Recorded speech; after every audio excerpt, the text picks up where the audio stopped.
Good morning दोस्तों, स्वागत है आज के न्यू वीडियो में। आज के वीडियो में मैं आप सभी को बताने वाला हूं साइकोलॉजी ट्रेनिंग के बारे में। बहुत सारे ऐसे डायरेक्शन कंपनियां जहां पर साइकोलॉजी का ट्रेनिंग आप सभी ने लिया होगा, या फिर जो भी आपके रिलेशन में या फिर फ्रेंडशिप में गए होंगे साइकोलॉजी क्लास ट्रेनिंग को लिए होंगे।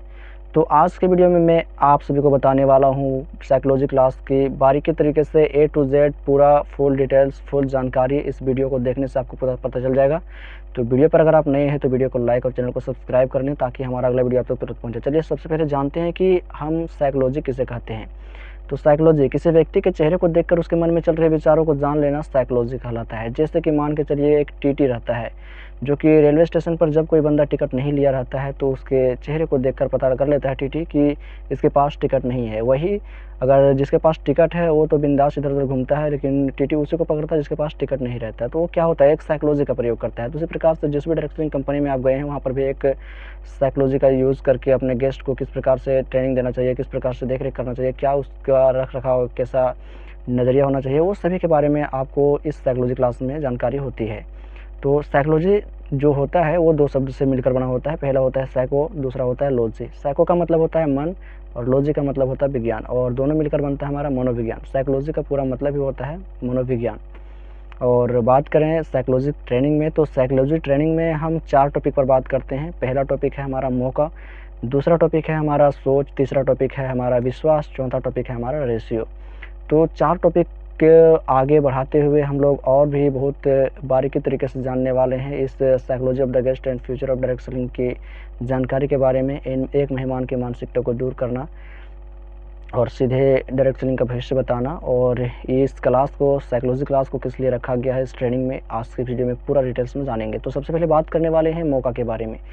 तो मौका किसी व्यक्ति के जीवन में आया हुआ वह सुनहरा पल जिसे पहचान कर व्यक्ति अपने आर्थिक स्थिति को बदल कर रख दे, उसे मौका कहते हैं। जैसे कि आप अगर अभी आए हैं काम करने के लिए किसी भी डायरेक्शन कंपनी में, तो आपको क्या मिला, एक प्रकार का मौका मिला। तो उस मौके को अगर पहचानेंगे तो आप एक अमीर व्यक्ति बनेंगे। जैसे कि आपका अपलाइन यहाँ पर आकर अच्छा खासा पैसा कमा रहा है, उसी प्रकार से अगर आप भी काम करते हैं तो आप भी अच्छा खासा पैसा कमा सकते हैं। उदाहरण के लिए एक जंगल में एक कुआं था जहाँ पर एक पेड़ भी था और वहाँ पर 2 बंदर थे। तो ऊपर से आकाशवाणी हुई, तो ऐसा आकाशवाणी हुआ कि जो इस कुआं में सबसे पहले 5 सेकंड के लिए 5 सेकंड के अंदर कूदेगा वो जो है एक मानव का रूप में, सुंदर नारी के रूप में निकलेगा बाहर। तो इस प्रकार से एक बंदर ने सुना और चौंका कुआं में, तो वो एक सुंदर नारी के रूप में मानव बनकर निकला। और दूसरा जब चौंका तो वो जो है मर गया, क्योंकि वो जो समय रहता है, मौका जो रहता है कुछ समय क्षण के लिए रहता है। उसी प्रकार से आप जिस भी डायरेक्शन कंपनी में गए काम करने के लिए, तो वहाँ पर भी आपको मौका जो मिला है वो कुछ समय के लिए मिला है। तो आप भी इस मौके को पहचान कर अच्छे से काम करेंगे तो आप भी एक अच्छा खासा डायरेक्ट सेलर बनेंगे, एक अमीर आदमी बनेंगे। और मौका जो होता है हमारे जीवन में 3 बार आता है। कितने बार? 3 बार। मौका हमारे जीवन में 3 बार आता है, बचपन, जवानी, बुढ़ापा। बचपन में जब हमारे पास मौका आता है तो हमारे पास समय तो होता है, लेकिन समझदारी नहीं होती, उतना ज्ञान नहीं होता जिससे हम मौका को पहचान कर अपने जीवन को बेहतरीन बना सकें। और बुढ़ापे में बात करें तो हमारे पास समझ भी रहती है और समय भी रहता है, लेकिन हमारे पास उतना ताकत नहीं रहती है जिससे हम कर सकते हैं कोई भी काम। सिर्फ देखने के अलावा और कुछ हम कर नहीं सकते, क्योंकि जो समय रहता है हमारा जवानी का, उस समय में आप बन भी सकते हैं, बिगड़ सकते हैं। और जो आपका पहला दौर है बचपन का, उसमें मौका को नहीं पहचान सकते हैं। दूसरा दौर है आपका जवानी का, उस दौर में आप बन सकते हैं, बिगड़ सकते हैं। और उसी दौर में आपको बनना है, बिगड़ना है, आप क्या करना चाहते हो आपके ऊपर निर्भर करता है। तो इसी जवानी के टाइम पे आपको एक मौका मिला है, अपॉर्चुनिटी मिला है, जिससे पहचान कर आप इस मौके को अच्छा से पहचान के अपनी ज़िंदगी को सुदृढ़ बना सकते हैं। किसी भी डायरेक्शन जो में गए हैं, जहाँ भी आपको सीनियर अपलाइन या फिर आपका अपलाइन अप्रोच करके बुलाया है, वहाँ पर आप सीखेंगे, समझेंगे, तो आप भी एक अच्छा डायरेक्टर बनेंगे, आप भी एक अच्छे खासे पैसे कमाने वाले बन जाएंगे। तो चलिए आगे बात करते हैं सोच के ऊपर। सोच किसे कहते हैं? सोच किसी व्यक्ति, वस्तु या स्थान को देखकर जो हमारे मन में विचारधारा उत्पन्न होता है, उसे बोलते हैं सोच। जैसे कि हम किसी को देखें, जैसे कि किसी के पास आईफोन है, आईफोन को देखकर हम बोल रहे हैं कि काश ये आईफोन हमारे पास भी होता। तो क्या है, हमारे मन में विचारधारा उत्पन्न हुआ, तो इसी को बोलते हैं सोच। जैसे कि कोई अमीर व्यक्ति है तो आपको लगता होगा कि काश हम भी उसके जैसा अमीर व्यक्ति होते, या फिर किसी जो कार है मेरे पास भी होता। तो ये विचारधारा उत्पन्न होता है, तो इसी को बोलते हैं विचारधारा। जो भी हम करते हैं उससे पहले क्या होता है, हम सोचते हैं। तो अमीर बनने के लिए जब तक आप सोचेंगे नहीं तब तक आप अमीर नहीं बन सकते हैं। उसी प्रकार से आप जिस भी डायरेक्शन कंपनी में गए हैं, भले ही आपका सोच बाहर की दुनिया में आपका छोटा था, लेकिन जहाँ भी जिस इंडस्ट्री में गए काम करने के लिए, जहाँ पर आपका अपलाइन बुलाया है, वहाँ पर अगर अच्छे से सीख लेते हैं तो आप जो 10 साल में नहीं कमा पाएंगे वो 1 साल के अंदर कमा सकते हैं।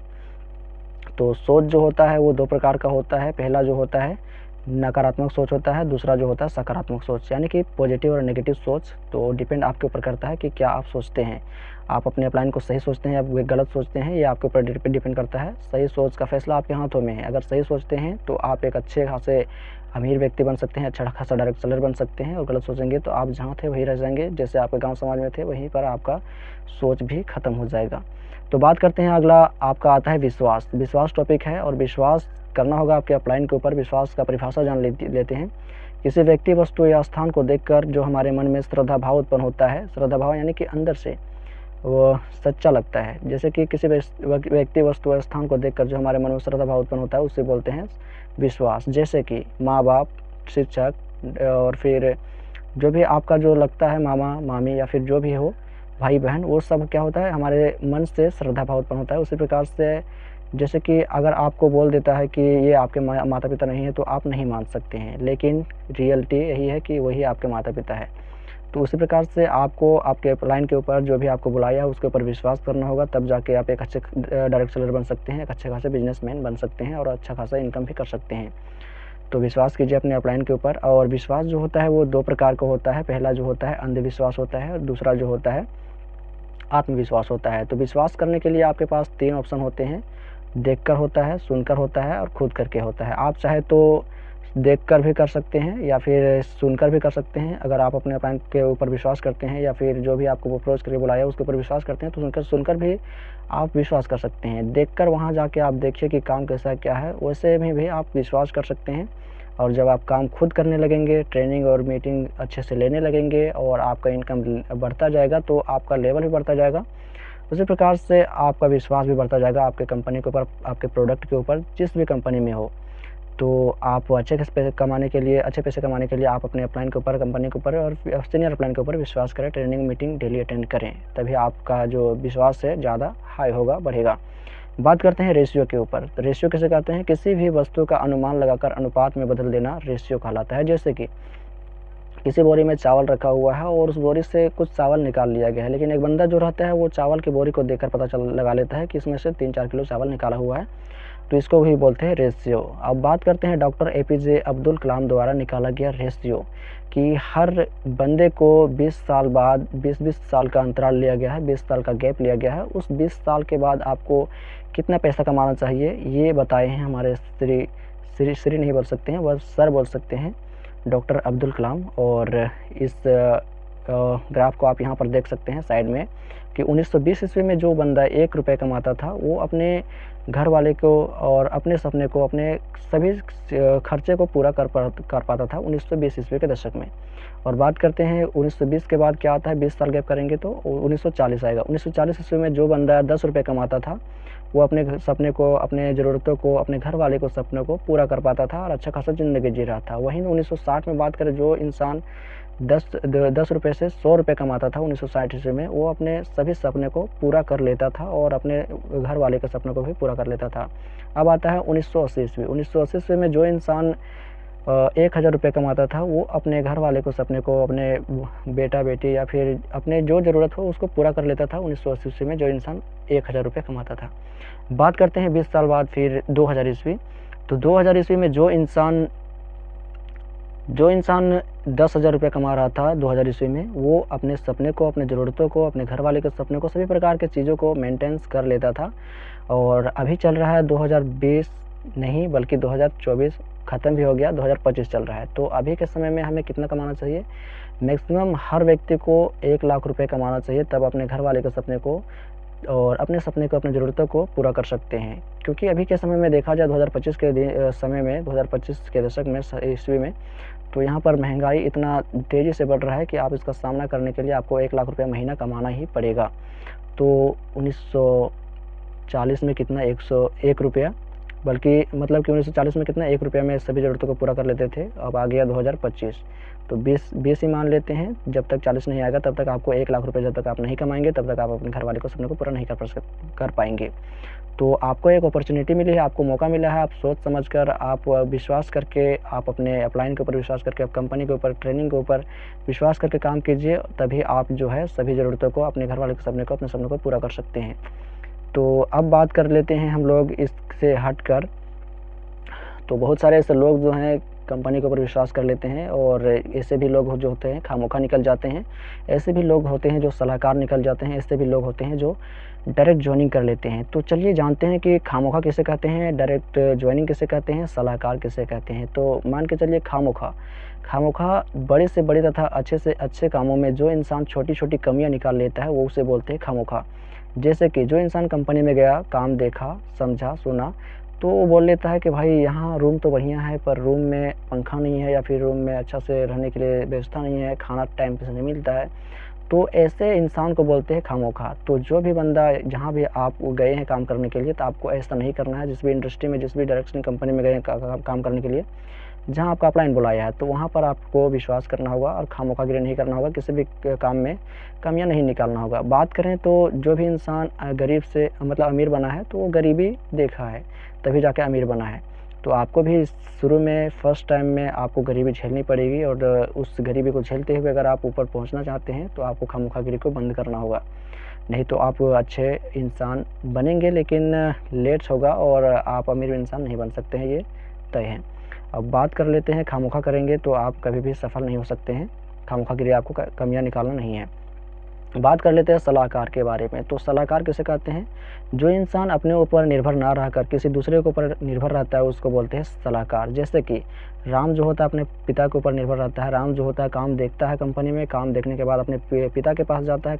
पिताजी को बोलते हैं कि राम बोलता है पिताजी को कि पिताजी मुझे ये काम मिला है, 20,000 रुपया लगता है, या फिर जो भी आपको लगता होगा जिस भी कंपनी में गए हम, तो वहाँ पर जाने के बाद जो है इतना पैसा देने के बाद महीने का हमें इतना पैसा मिलेगा, या फिर इतना पैसा मिलते के साथ हमें नॉमिनी फैसिलिटी मिलेगा। आप हम नहीं भी रहेंगे फिर भी हमारे बच्चों को नॉमिनी फैसिलिटी के माध्यम से पैसा मिलता रहेगा। तो ऐसे करके बोलता है, लेकिन उसका राम का जो पिता होता है वो बोलता है कि नहीं, ऐसा नहीं होता है। हमारा बाल जो है अभी इतना पक गया है, लेकिन हमने ऐसा कभी कंपनी या फिर किसी भी काम को नहीं देखा है। तो राम जो होता है अपने पिता के बातों में आ जाता है, वो नहीं जाता है काम करने के लिए। तो ऐसे व्यक्ति को बोलते हैं सलाहकार। उसी प्रकार से श्याम जो होता है अपने पत्नी के ऊपर निर्भर रहता है। पत्नी भी उसको बहला फुसला कर काम करने के लिए मना कर देती है, बोलती है मेरे भाई जो है काम करके आया, वहाँ छोड़ के आया है, ऐसे वैसे वगैरह वगैरह। तो ऐसे में अभी सलाहकार लेने की ज़रूरत नहीं है। आप जहाँ पर गए हैं आपको विश्वास है तो काम कीजिए, नहीं हो तो नहीं कीजिए।